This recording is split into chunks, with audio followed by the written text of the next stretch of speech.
has a supply of 16 trillion coins versus 20 trillion for PulseX. PulseX is deflationary, has burnt 700 million coins in 9 months. PulseChain can also be deflationary. It may take some time for PulseX to drop below the PLS total supply. It's getting priced in now. PLS more scarce today.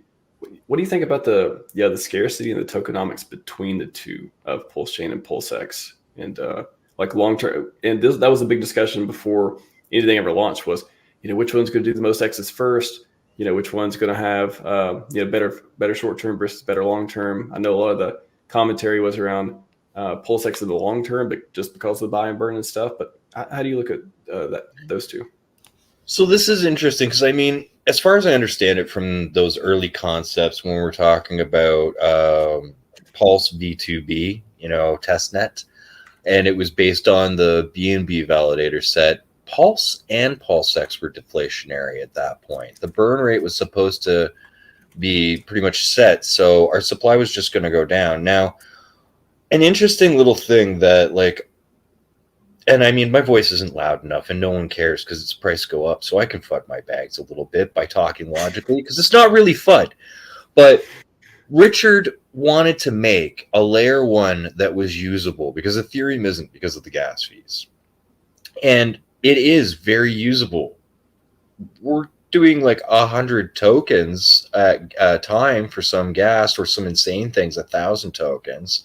And yeah, they're fractions of a cent. So we're talking about 4-cent transactions. So we're kicking Ethereum out of the water.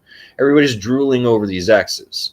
But if PulseChain, say, gets its 10,000x from SAC price, so a 30,000x from bottom, and we get to $1, and the gas rate doesn't get taken down, I think it can be adjusted, obviously, but if it didn't get taken down, now all of a sudden we're talking about hundreds and $1,000 transactions, just like ETH. So I think these gas calculations are scalable, but basically it's not hugely advantageous to have Pulse be the thing that does the 10,000 X's on the chain. Having it only do 100x or 1,000x and being maintainable for gas is almost more optimal, so the other projects on the chain like Hex and PulseX can thrive, so builders still want to build because the gas is still manageable and beating Ethereum.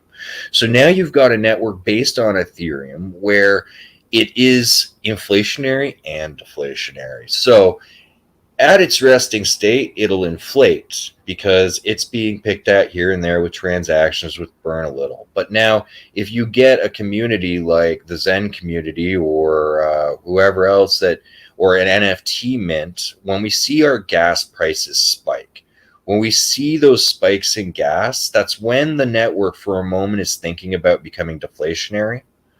And this is where we're nowhere near the top of the bull yet, or the volume when people are dropping out. So, I mean, we have, I think it was 750,000 or 750,000 wallets on PulseChain, 375, like half of them. So 750,000, and half of that active almost every day trading on it. So, I mean, what happens when we have 3 million wallets on it? It won't always, like, the volume, you can look at Ethereum, like it goes up, it comes down with the cycles of the market. But when we start hitting peak volume, we'll become deflationary. But I mean, overall, I think it's almost optimal for it to be inflationary, because Richard Hart had good points too about Bitcoin having its best price action when it was most inflationary. Because like once we ramp up in users, so say we have 30 million wallets for PulseChain and we're in the middle of the bear, but 5 million of them are still active at any given time. So as opposed to half, we're still talking like 17% or something. But that kind of volume, like, wow, like later on in Pulse's life, it may turn around and become deflationary. Like this is where we might see PulseX actually kill like 2 trillion supply heading into this and drop down to 19, while we see Pulse coming all the way up to like 17 trillion. But then it could turn right back around and start outpacing PulseX for its burn. And this all depends on network usage. So it's inflationary while it's under a certain threshold, and I don't know what that number is. There are some better experts on this math, like I think Gold Key likes to spend the time going deep into the math and the programming. So, I mean, he might have a better idea what the threshold number is for how many active wallets, what kind of gas we need to see. But basically, I'm happy with it being inflationary. Price should still go up pretty heavily with it being inflationary. Gives a lot of people chances to get in before all of a sudden the heavy use on it starts slowing it down and we start running into the Ethereum problems. So overall, I think, yeah, I'm rambling a lot.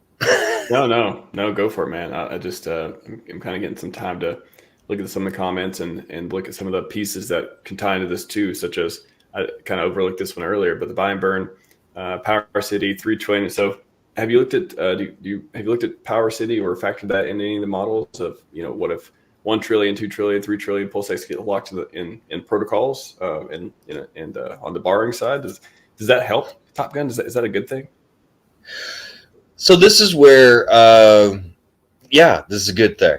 This is where we look at sentiment and reasons. So basically, like, why are people going to hold a token? And you stake it to earn more token or whatever, or you're anticipating value to go up. But I mean, like, even going against the buy and burn, everybody at some point is just figuring out their future sale price. Like, what is going to make them cripple and exit? Is it going to be $1 million, a billion, $1 trillion?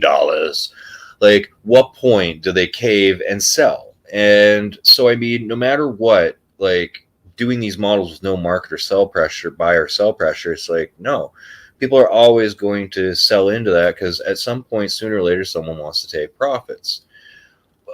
So you've got to have the market pressure and the buy and burn fight all that profit taking. But now you offer a system where, well, the rich don't play that game. Like, you don't stay rich by looking, like, Elon Musk isn't going, come on, 300 for Tesla. I need to dump some shares for baby mama money. Baby mama money.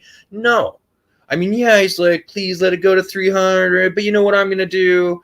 I'm going to leverage my Tesla shares at a nice, healthy collateralization of 50%. So even if price crashes half, I'm safe.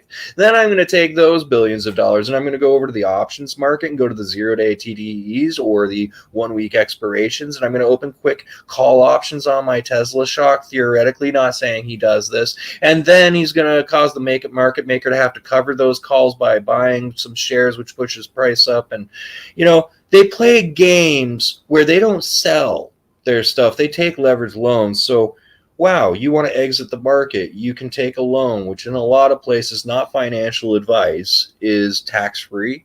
And you can take a loan against it, maybe not at its full value. But if it doesn't, crash out and the price goes way up, you can extend that loan to a greater value.